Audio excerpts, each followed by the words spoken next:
What up, guys? So recently at the Jiu-Jitsu Open, I was watching some of the white belts compete and some of the beginners compete, and I saw that they made a mistake that's really common for white belts to make when they're going from transitioning from side control into mount.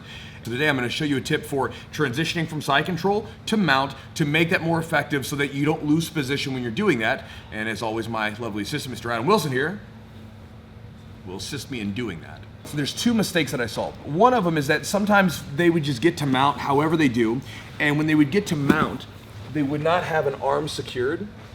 So as soon as they got to mount, this person on the bottom was already able to set up their frame, and so they're having to deal with a really good defensive position right out of the gate, okay? So something that I like to teach is making sure that when we get to mount, ideally, it doesn't have to be all the time, but ideally we have an arm secured. Because if I have an arm secured when I get to mount, then what that means is I have this arm, he does not have his ability to set up those defensive frames, and he's in danger of chokes and arm locks right out of the gate. This is a much different position than if he's framed up, right? Now, here's the other mistake that I saw guys make several times. They would get a little excited, a little greedy. You know, sometimes maybe if you guys are white belts, this happens to you. You get into the side control, you're like, man, I'm feeling good. And then you go to mount, you go there too quick and you make some space and the person bumps you. So here's what was happening. They would get here, they would maintain this control of the arm, which is good, but then they would just slide up here with the knee on the cross the hips. And in a lot of cases, they would get bumped over like that. So let's talk about what to do to make sure that doesn't happen. And we're also gonna talk about how to make this position so damn painful for the person, so uncomfortable for the person, that they're going to just let you go to mount, okay? So here's what we're gonna do. We're in position. First things first. We wanna give Adam that shoulder of justice. You've heard me probably talk about that. So what that looks like here is I'm gonna put my middle finger into the back of his armpit, I pull my elbow back, and I drive this shoulder right into his face. You can take this grip if you want to in the gi, and you can fish out this lapel, and you can do the same thing, right? So that's a gi option. This is gonna be gi, no gi, doesn't matter, okay? And then from here, what I'm going to do is I'm going to position myself by driving my rib cage up on top of his face here. Now this has a couple of different purposes. One is that it's super uncomfortable. So Adam's not gonna like this. When I really start to press in with my chest, it's gonna feel awful. Two, what's gonna happen is I'm going to allow my forehead to come to the ground. Now, why is this important? Okay, well, when you think about mount, the area of the body we have to be really, we gotta be mindful of lots of stuff, but one of the areas that you really have to be mindful of is the hips, because his hips are powerful, right? If you think about it this way, if I'm sitting in this position like this and Adam bridges, he moves me a lot because right now my weight is loaded on his hips. So by getting to this rib cage over the face and placing our forehead down, if he bridges, I don't move.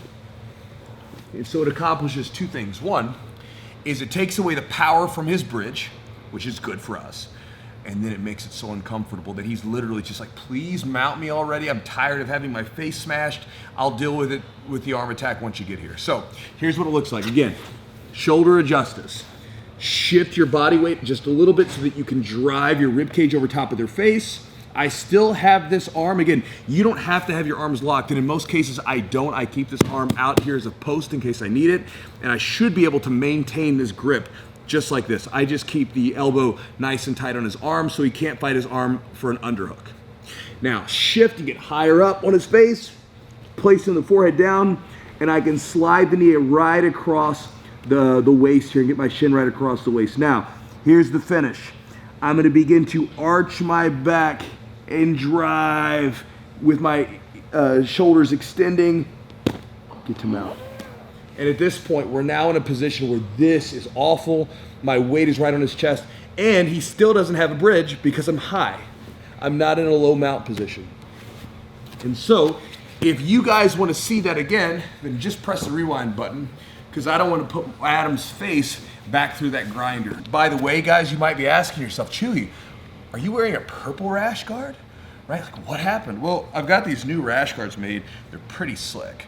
I've got a purple one. I've got like all the colors, and so I've been wearing them out into the gym, sort of getting a feel for it and like seeing what the students think. Everybody seems to like them, so I'll have a rash guard drop coming in the near future. I'll give you guys more details on it.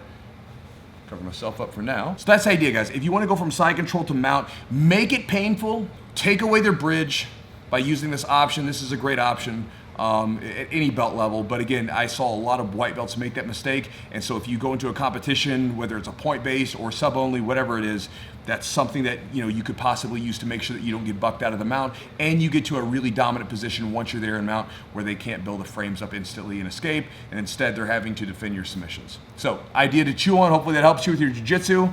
I'm finished. Adam? What up, guys? If you'd like to get my daily email and get 2 free ebooks that I give away, one is on developing a jiu-jitsu game plan. The other one is on how to train through sticky points in your training. So if you're hitting a plateau where you don't feel like you're getting any better, then I have an ebook for that. From there, I'll send you all kinds of stuff, from philosophical books I'm reading to ideas I'm chewing on, training tips, all that stuff and more. And again, you can unsubscribe at any time and you get to keep the ebooks for free. If you want to join up, somewhere on this page, there's a button. Click the button, and I hope to see you in there. Hope you enjoyed the video.